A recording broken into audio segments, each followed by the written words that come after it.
Now, while our dinner's cooling down, we're gonna start prepping to wash things up. So, what we're gonna do is we're gonna take the biggest pot we've got, which is our 3-quart bush pot. And we're gonna get some hot water in that dude. Now again, this could be creek water. You could just take this right out of the creek, wouldn't be a big deal. You're gonna boil it anyway. And boiling kills just about everything. But we'll go ahead and take this pot and put it over the fire with some water in it.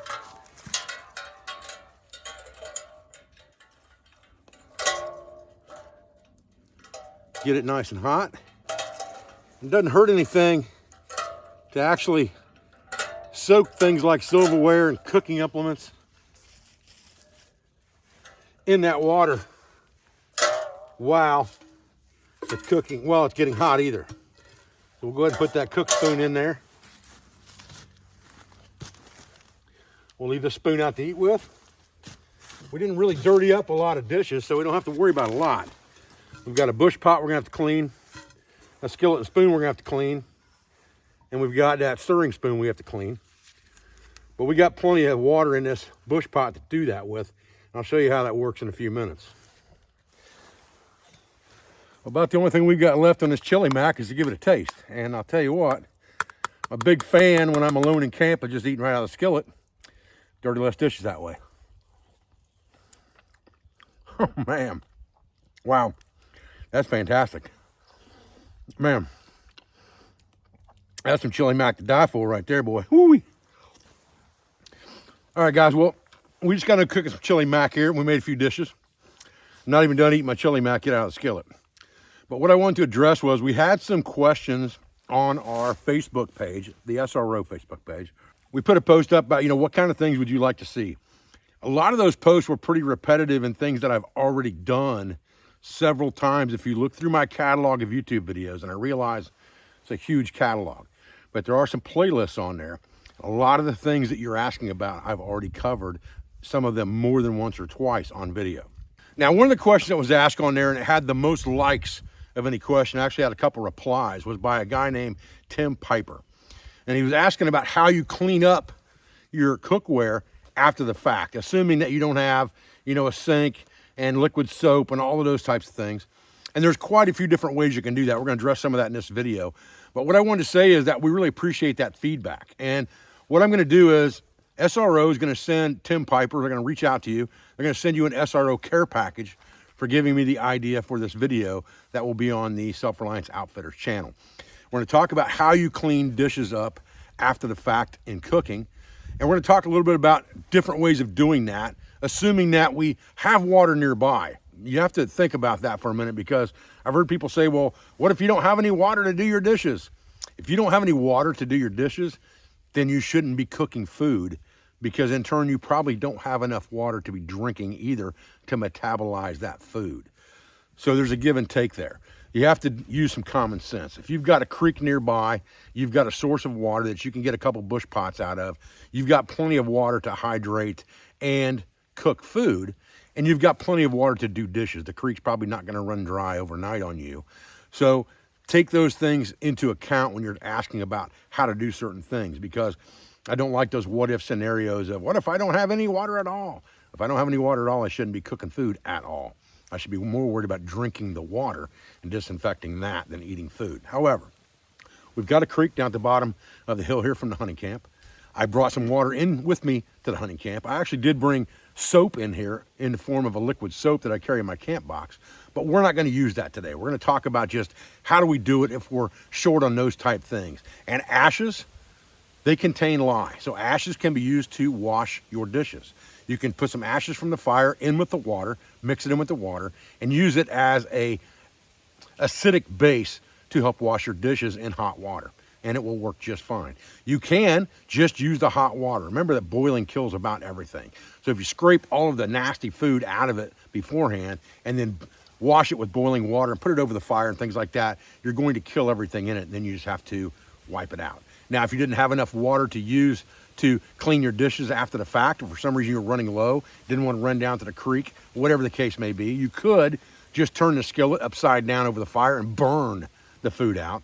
and then scrape out the char later, and you can eat off of that pan, skillet, whatever it is after the fact. It's not going to be a problem either. You could also take it right down to the creek if you've got a sandy bank, and you can wash that skillet or that bowl or that saucepan or whatever it is with sand. Just scrub it out real good with the sand. Don't worry about the water. Bring it back up to the fire, put it over the fire to dry, and that will kill anything nasty that was in the water that you subsequently got on your dishes. So there's lots and lots of ways to do this. We've got a 3-quart bush pot over the fire right now, heating the water up to a boil. We're gonna use that water to clean what we've done today.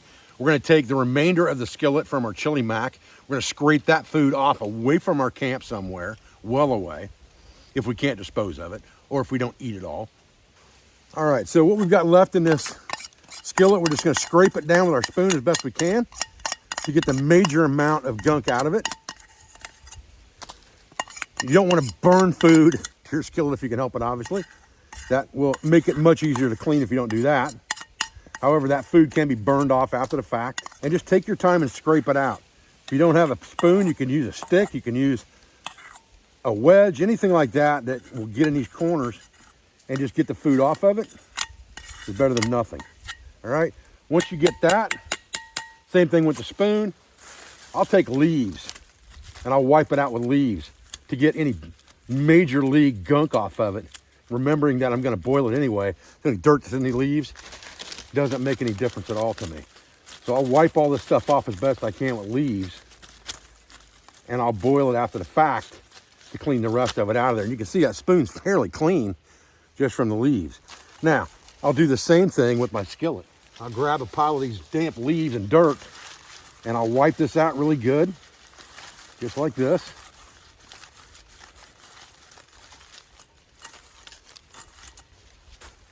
Grab another pile. And you can see most of the stuff is out of that skillet now.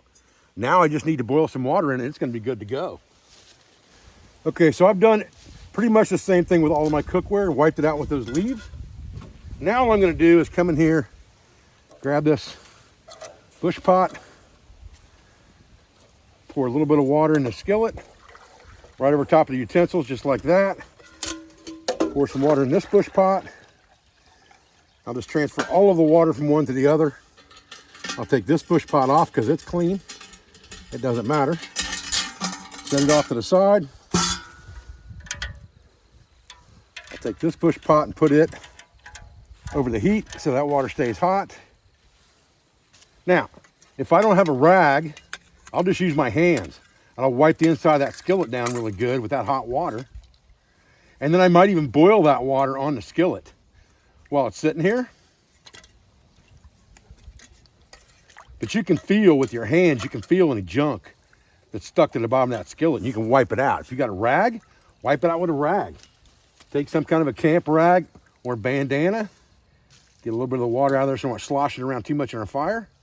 Just wipe that down really good. Dump it out. Turn it over right over top of the fire, just like that. Take these utensils, wipe them down the same way. You can do it with your hands, or you can do it with a rag. It doesn't really matter. A hot bandana will do the same thing.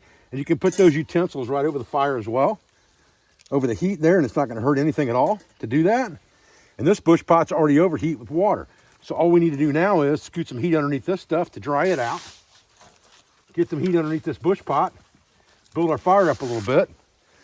We're gonna have clean dishes here in just a minute. All right, guys, listen, I appreciate you joining me out here today for this quick video on how to clean up your cookware after you've cooked. It was a great suggestion by Tim Piper. Again, we'll be getting a hold of you to send you a Self-Reliance Outfitters and Pathfinder care package to thank you for your suggestion. I would encourage all of you to get on our site, get on our videos, make comments, ask for content that you want to see. Just kind of be sure that you look back at my past content beforehand, because it may be a redundancy or something that I've covered several times in past videos. However, if it's something I need to cover more thoroughly, something you got a question about that hasn't been answered, I'd be more than happy to shoot a video, and we'd be more than happy to send you a care package as well. I appreciate your views and I appreciate your support. We thank you for everything you do for Self-Reliance Outfitters and the Pathfinder School, and I'll be back with another video as soon as I can, guys. Thanks.